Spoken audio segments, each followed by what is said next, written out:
मित्रांनो, आज आपण एक नवीन टॉपिक शिकूया। त्या टॉपिकचं नाव आहे कंपोजिशन, म्हणजे शब्द संयोजन। आता मित्रांनो, शब्द संयोजन म्हणजे काय किंवा कंपोजिशन म्हणजे काय, तर आपण जेव्हा शब्द तयार करत असतो आणि त्या शब्दाच्या आधारावरती किंवा शब्दाच्या मदतीने आपण वेगवेगळे सेंटेन्सेस तयार करतो आणि याला आपण बोलत असतो कंपोजिशन। आता आपण कंपोजिशन कसे करावे किंवा सेंटेन्स कसे तयार करावे हे आजच्या लेक्चरच्या माध्यमातून काही इमेजेसच्या आधारे शिकणार आहोत। आता मित्रांनो, आपल्याला जेव्हा काही गोष्ट करायची असते त्यावेळेस आपण वेगवेगळ्या गोष्टी एकत्र करत असतो आणि त्या एकत्र करण्याच्या माध्यमातून आपण ती गोष्ट पूर्ण करतो। For example students, if you want to make tea, आपल्याला जर चहा बनवायचा असेल तर आपण काय करतो, तर आपण शुगर म्हणजे साखर, त्यानंतर चहा पत्ती म्हणजे चहा पावडर, त्यानंतर पाणी घेतो, ते पाणी टाकतो, ते उकळतो, किंवा दूध घेतो, ते दूध उकळतो, त्यात साखर चहा पावडर टाकत असतो, त्यासोबतच अद्रक वगैरे आपण टाकतो आणि त्यानंतर काय बनत असतो, तर चहा बनत असतो आणि आपण त्यानंतर तो चहा पिऊ शकतो। अशा पद्धतीने मित्रांनो, जेव्हा एखादी गोष्ट करायची असते तेव्हा वेगवेगळ्या गोष्टी आपल्याला एकत्र कराव्या लागतात आणि मित्रांनो, याला आपण बोलत असतो कंपोजिशन किंवा आपण याला बोलत असतो शब्द संयोजन। म्हणजे काय, आपण जेव्हा वेगवेगळ्या गोष्टी एकत्र आणतो आणि एक गोष्ट तयार करतो त्याला बोलतो composition. So friends, with the help of image we will see how to make the sentences. मित्रांनो, आपण वाक्य कशी तयार करावी इमेजेसच्या आधारे हे आता अभ्यासूया। See friends, first of all we will see the definition of composition. What is meant by composition? The word composition comes from the Latin word componere, meaning put together, and its meaning remains close to this. Any mixture of ingredients can also be called composition, the parts that form something. अशा पद्धतीने मित्रांनो, आता composition म्हणजे काय, तर हा एक Latin word आहे, त्याला आपण बोलत असतो कंपोनेर आणि त्यामध्ये आपण कंपोनेर म्हणजे काय, तर पुट टुगेदर म्हणजे एकत्र ठेवणे किंवा एकत्र आणणे, याला बोलत असतो आपण कंपोजिशन। आता याचे आपण मराठीमध्ये डेफिनेशन म्हणजेच व्याख्या बघूया। आता संयोजन या शब्दाची निर्मिती लॅटिन शब्द कंपोनेर पासून झाली आहे, ज्याचा अर्थ एकत्र ठेवणे आणि जवळ असणे असा आहे। इन दिस वे फ्रेंड्स, आपण आता कंपोजिशन कसे तयार करावे किंवा सेंटेन्सेस कसे तयार करावेत हे आता शिकूया। So see friends, here topic is given my grandfather, माझे आजोबा, and look at the picture and read the sentences. चित्र पहा आणि वाक्य वाचा। आता इथे आपल्याला इमेजेस देण्यात आलेले आहेत, चित्र देण्यात आलेले आहेत, ते चित्र आपल्याला ऑब्झर्व करायची आहेत, बघायची आहेत आणि त्या चित्राच्या आधारावरती सेंटेन्सेस आपण वाचणार आहोत, तयार करणार आहोत। आणि आता आपण बघू शकतो इमेजमध्ये काय दिसत आहे, तर एक व्यक्ती सोफ्यावरती बसलेले आहेत आणि ती व्यक्ती एजेड आहे म्हणजेच वयस्कर आहे किंवा आपण बोलू शकतो मिडल एज आहे आणि ते कोण आहेत, तर ग्रँडफादर म्हणजेच आजोबा आहेत। आपण बघू शकतो इथे टीव्ही आपल्याला दिसत आहे, त्यानंतर इथे एक पेंटिंग आहे, त्यानंतर फ्लॉवर पॉट आहे, this side we can see one window is there and this man is watching TV, आणि हा व्यक्ती टीव्ही बघत आहे। या आधारावरती आपण सेंटेन्सेस अभ्यासूया। ही व्यक्ती कोण आहे, तर आजोबा म्हणजेच माय ग्रँडफादर, माझे आजोबा। So let us see the sentences based on this image. My grandfather is old, माझे आजोबा म्हातारे आहेत।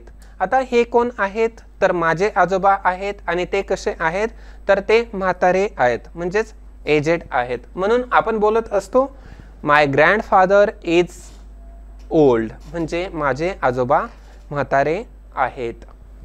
ही वेअर्स ग्लासेस, ते चष्मा घालतात. आता मित्रांनो आपण बघू शकतो त्यांनी चष्मा घातलेला आहे, म्हणून आपण काय बोलतो? He wears glasses. He likes watching television. त्यांना टेलिव्हिजन बघायला आवडते. आणि आपण बघू शकतो ते काय करत आहेत, तर ते टीव्ही बघत आहेत, म्हणून आपण बोलतो ही likes watching television. He tells me stories. ते मला गोष्टी सांगतात. आता स्टोरीज म्हणजे काय? तर स्टोरीज म्हणजे गोष्टी. ते मला स्टोरीज सांगतात किंवा ते मला गोष्टी सांगतात. आय लव्ह हिम. मी त्यांच्यावर प्रेम करतो. अशा प्रकारे मित्रांनो या सेंटेन्सेसच्या आधारे आपल्याला कळत आहे की ग्रँडसन किंवा ग्रँडडॉटर हे आपल्या आजोबाबद्दल, त्यांच्या ग्रँडफादरबद्दल बोलत आहेत. Now see friends, next topic we will learn now with the help of image, and next topic is my sister. आता माझी बहीण याविषयी आपण काही वाक्य या आधारे अभ्यासणार आहोत. Look at the picture and read the sentences. चित्र पहा आणि वाक्य वाचा. This is my sister. ही माझी बहीण आहे. See friends, one image is given and here we can see two girls are there and one girl is telling about another girl and that girl is my sister. आणि आपण कसे बोलत असतो? This is my sister. ही माझी बहीण आहे. आता मित्रांनो आपण या वाक्यामधून सिस्टर म्हणजे काय, तर बहीण. या वाक्यामधून आपण समजू शकतो की दोन बहिणी आहेत आणि त्याविषयी आपण सेंटेन्सेस वाचत आहोत. शी इज 4 years old. ती 4 वर्षाची आहे. ती किती वर्षाची आहे, तर 4 वर्षाची आहे. आणि मित्रांनो आपल्याला जर कोणी विचारले how many years old you are और how many years old are you, I am 22 years old और आय एम 25 years old, अशा प्रकारे आपण बोलत असतो. तर या वाक्यातून ती काय सांगत आहे, तर ती तिच्या बहिणीविषयी माहिती देत आहे. शी इज 4 years old म्हणजे ती 4 वर्षाची आहे. She likes to eat chocolates and ice cream. तिला चॉकलेट आणि आईस्क्रीम खायला खूप आवडतात. आता मित्रांनो या दोन मुलींपैकी एक मुलगी ही तिच्या बहिणीविषयी माहिती सांगत आहे. तिला काय आवडते, तर तिला आईस्क्रीम आणि चॉकलेट खायला खूप आवडतात. तिला आपल्या बाहुल्यांशी खेळायला आवडते. आता हे सेंटेन्स आपण इंग्लिशमध्ये कसे बोलू शकतो? She likes playing with her dolls. आणि तिला आपल्या बाहुल्यांसोबत खेळायला खूप आवडते. Now friends, we will see the next topic and next topic is given here, my friend Harsh. माझा मित्र हर्ष. आता आपण मित्र हर्ष याविषयी काही सेंटेन्सेस अभ्यासूया. येथे आपण बघू शकतो दोन मुले आहेत. दोन मुलांचे चित्र आपल्याला दिसत आहे आणि यापैकी एक मुलगा हा हर्ष आहे आणि दुसरा मुलगा हा त्याच्या मित्र हर्ष विषयी माहिती देत आहे. Harsh is my friend. Harsh माझा मित्र आहे. आता फ्रेंड म्हणजे काय, मित्र. आणि दुसरा मुलगा सांगत आहे की हर्ष माझा मित्र आहे. He is 8 years old. तो 8 वर्षाचा आहे. He lives in the neighbourhood. तो शेजारी राहतो. आता नेबरहूड म्हणजे काय, तर शेजारी राहणे. नेबर म्हणजे शेजारी आणि नेबरहूड म्हणजे शेजारी राहणारा. We often play with toys together. आम्ही नेहमी खेळणे एकत्र खेळतो. आणि मित्रांनो आम्ही नेहमी सोबत खेळतो किंवा एकत्र खेळतो यासाठी आपण वापरत आहोत टुगेदर. आणि ऑफन म्हणजे काय, तर सतत किंवा नेहमी यासाठी आपण हा शब्द वापरत आहोत.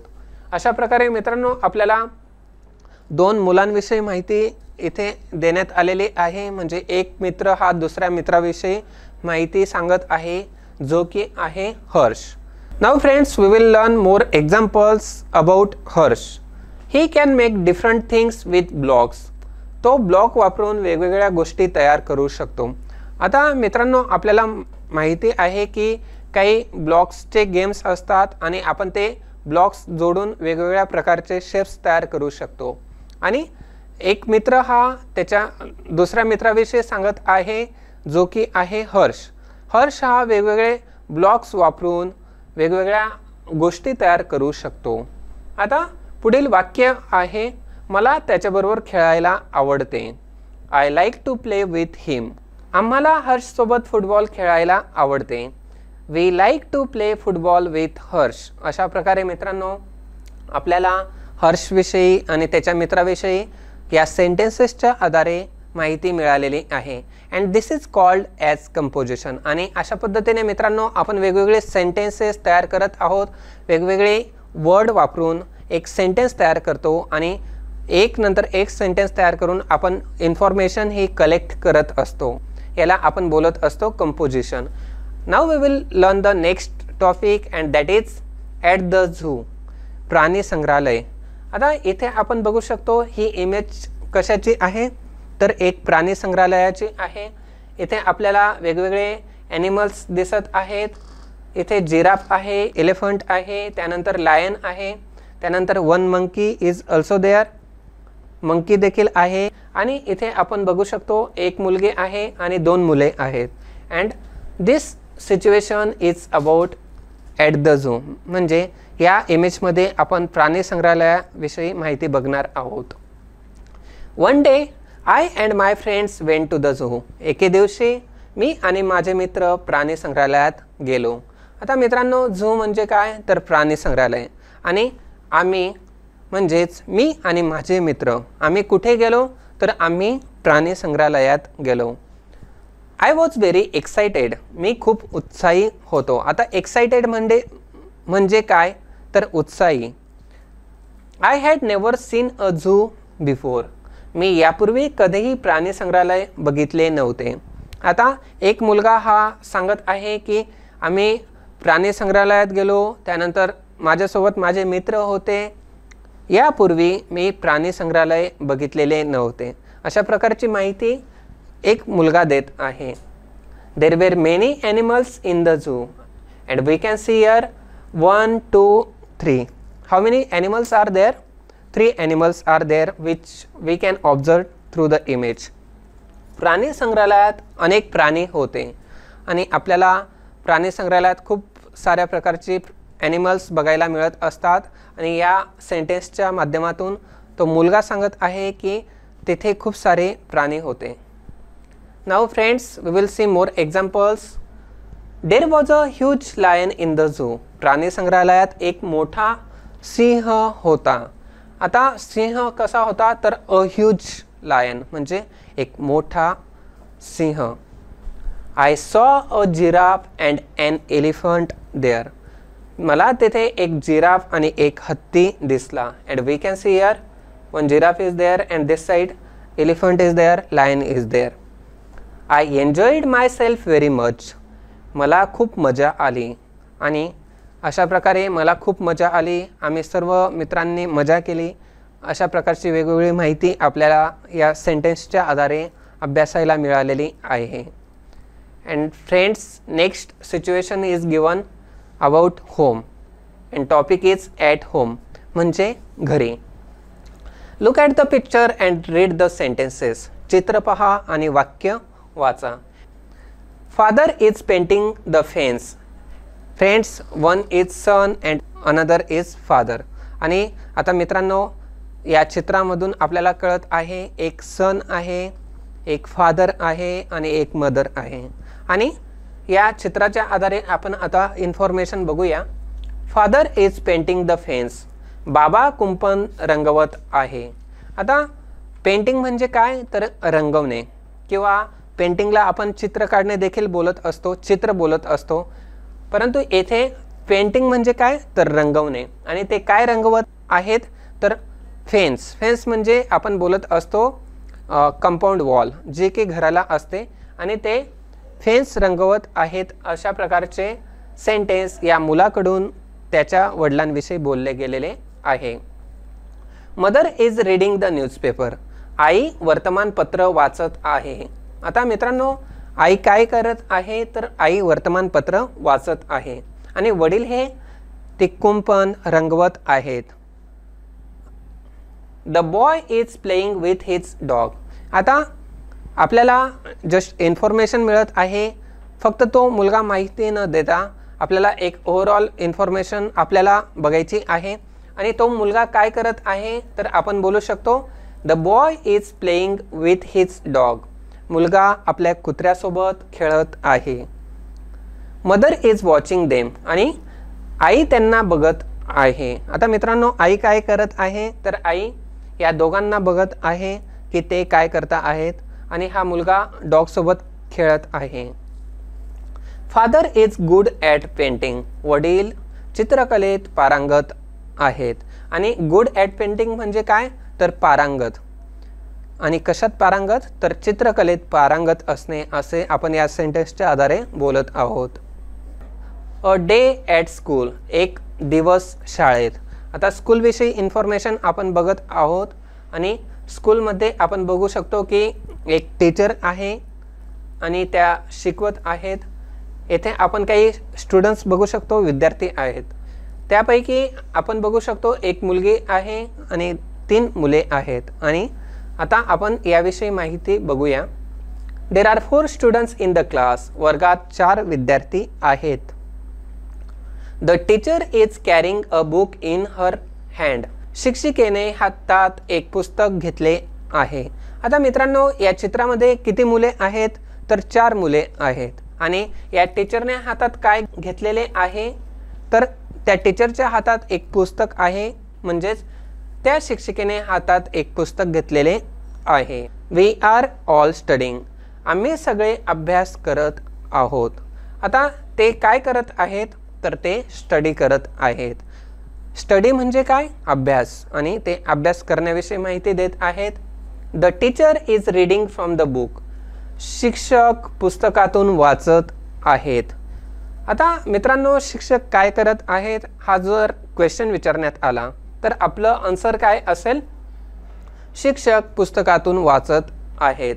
सर्व मुलांनी लाल रंगाची टाय घातली आहे. All the children are wearing red ties. Friends, next topic is there and that is a rainy day. पावसाळ्याचा एक दिवस. It is raining heavily today. आज मुसळधार पाऊस पडत आहे. आणि आपण चित्रामध्ये सेम बघू शकतो काय होत आहे, तिथे पाऊस पडत आहे. सो वी कॅन से आज मुसळधार पाऊस पडत आहे, म्हणजेच it is raining heavily today. I can see some children playing in the rain. मला पावसात खेळणारे काही मुले दिसत आहे. आता ही मुले काय करत आहेत, तर ते खेळत आहेत, म्हणजेच प्लेइंग. प्लेइंग म्हणजे खेळणे. आज गोड हवा आहे. The air smells nice and fresh today. I am carrying an umbrella to prevent myself from getting wet. मी भिजू नये म्हणून छत्री घेऊन जात आहे. हे कोण सांगत आहे, तर ही मुलगी जी चित्रात आपल्याला दिसत आहे ती बोलत आहे की मी भिजू नये, मी ओली होऊ नये म्हणून मी हातात छत्री घेऊन जात आहे. मुले फुटबॉल खेळत आहेत. The children are playing football. अशा प्रकारची सेंटेन्सेस आपण यामध्ये अभ्यासली आहेत. आता बघूया नेक्स्ट टॉपिक और situation, that is at the ATM. ATMमध्ये याविषयी आता आपण काही सेंटेन्सेस अभ्यासणार आहोत. आता आपण जेव्हा ATMला जात असतो त्यावेळेस आपण कशा प्रकारे बोलत असतो किंवा कोणकोणत्या प्रकारचे सेंटेन्सेस आपण तयार करू शकतो, जेव्हा आपण फर्स्ट टाइम ATMला भेट देतो, व्हिजिट देतो, त्याविषयी माहिती बघूया. One day our teacher took us an ATM for visit. एक दिवशी आमचे शिक्षक आम्हाला ATMला भेट द्यायला घेऊन गेले. And see friends, here we can observe ATMs are there. 1 2 3 3 ATMs are there. And friends, काय झालेलं आहे या सिच्युएशनमध्ये, तर विद्यार्थ्यांना त्यांचे शिक्षक ATMला भेट द्यायला घेऊन गेले आणि विद्यार्थी हे त्याविषयी माहिती देत आहेत. We had never seen an ATM. आम्ही ATM कधीच बघितले नव्हते. Before that students hadn't seen the ATM. आम्ही शिक्षकांना विचारले ते काय होते. We asked teacher what it was. अशा पद्धतीने विद्यार्थी शिक्षकांना प्रश्न विचारतात आणि ते आपल्याला या सेंटेन्सच्या आधारे शिकायला मिळत आहे. त्यांनी आम्हाला सांगितले की ते ATM आहे.